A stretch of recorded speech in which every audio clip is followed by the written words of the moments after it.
This is CNBC Reports. One more time, let's show them how this works. I wouldn't call it a baby carriage. It's got more speed and more pep than a golf cart. So that's not what we have here. It really is a vehicle that can move around at a fairly decent clip. But again, keep in mind, Nora, this is a prototype. We're not actually going to see me out on the streets of Manhattan hanging out like this anytime soon. And that is a large man in a teensy automobile. That is CNBC's Phil LeBeau riding earlier today in GM's PUMA. It's a bizarre-looking little stubby, pokey two-seat scooter that developed with the folks at Segway.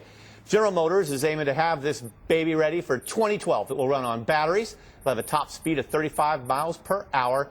And they're working on this at a time when GM is in intense and earnest preparations for a possible bankruptcy filing. So what about this? Let's talk to Peter Flaherty. He's co-founder and president of National Legal and Policy Center. And Dan McGinn is the CEO of TMG Strategies, which advises GM and other players in the car biz. So is GM just chasing its own tail here? Why don't you start whichever guy has a stronger opinion? You know, when I first heard about this, I thought they were talking about that motorized bar stool in Ohio that the guy cracked up last week after drinking 15 beers. Both the motorized bar stool and the PUMA are ballyhooed to go 35 miles an hour. But seriously, I question what GM is doing. They have days and weeks to figure out how the company is going to survive. They don't have years.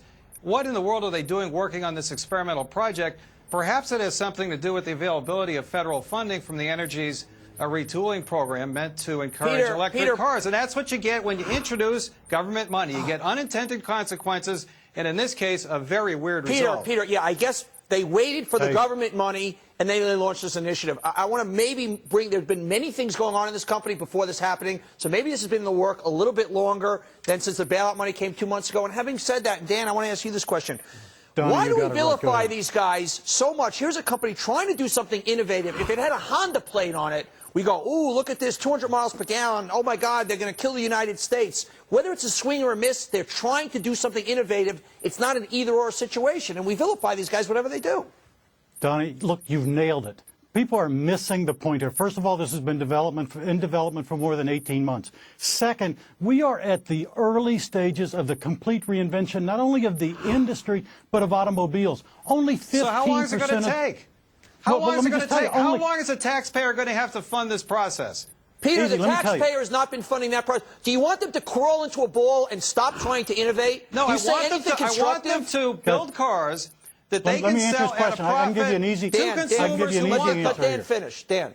Hang on, let me give you an easy answer. Only 15% of the world drives a car today. 15% of the world. This is a growth industry. We don't want to let that business go out of this country. Look at three things with General Motors right now. Look at OnStar. That was developed way before they got into this. Look at the Volt. That was in development way before. And look at this vehicle. That was in development way before. And none of that makes money. Well, yeah, why don't we come up with some vehicles that make money? In a capitalist system, in order for companies to survive, at some point they have to turn a profit. Dan, maybe countries like India, Peter, maybe countries like India and China might have a use for this vehicle. Is it possible with a billion people in there and small towns? Well, it may be a step up from bicycles, but what I'm worried about is that the anti-car activists, who are really behind things like this PUMA, want us all riding bicycles. They want us to ride bicycles, to light rail, so that we have socialized transportation. And what's with this name, the PUMA? I thought the PUMA was an endangered species. Or is it because the GM is an endangered company? Dan, let me ask you, though, Dan, you know what? I've been to the auto show in Detroit,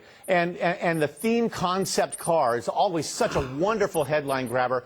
And, you know, they come out, it's this muscle car, or they're going to revive a car from the 70s, like, I don't know, I'm not a car guy. But then this year, at a time when they're this humbled, at a time when the Obama folks want the world to be green, they're going to show off a fancy golf cart. Isn't there something sad about it, Dan? No, look, it's a good question. I understand why people are so skeptical, because this doesn't look like anything we know. This is going to be to the car like the laptop was to the desktop. Oh, Dan, I have another question. I have another good question for Dan. Dan, would you put your child in this thing? Oh, let me tell you the other piece that you're missing here. What, one a of the seat big belt? revolutions. Hang on. One of the big revolutions that's coming in car is vehicle-to-vehicle connection, so that cars are going to be safer, so that we won't have I can hardly collisions. wait. Yeah. We're going to These strip out contractions waste. we gotta- We're going to guys, strip we out gotta- fuel. We're I going can to make hardly these wait. cars safer. Guys, we got to wrap it. Dan, until then, you know what? The car that my Until then- kids are in, I'm going to drive and I'm going to control. By the way, I don't think that's configured for families. I mean, I'm not a swiftest marker in the world, but I don't think Well, it's the problem is, positioned. I will just I'm tell you sticking guys, in a Hummer, you're going to, okay? I just I'm going to come I back don't to think this every segment. time a company tries to do something innovative that's getting TARP money, the same time you always say we can't indict a company every time they're giving bonuses. But this from the same guy who says when the banks dare have a retreat or go to There's a Vegas, party they in should be allowed to innovation. do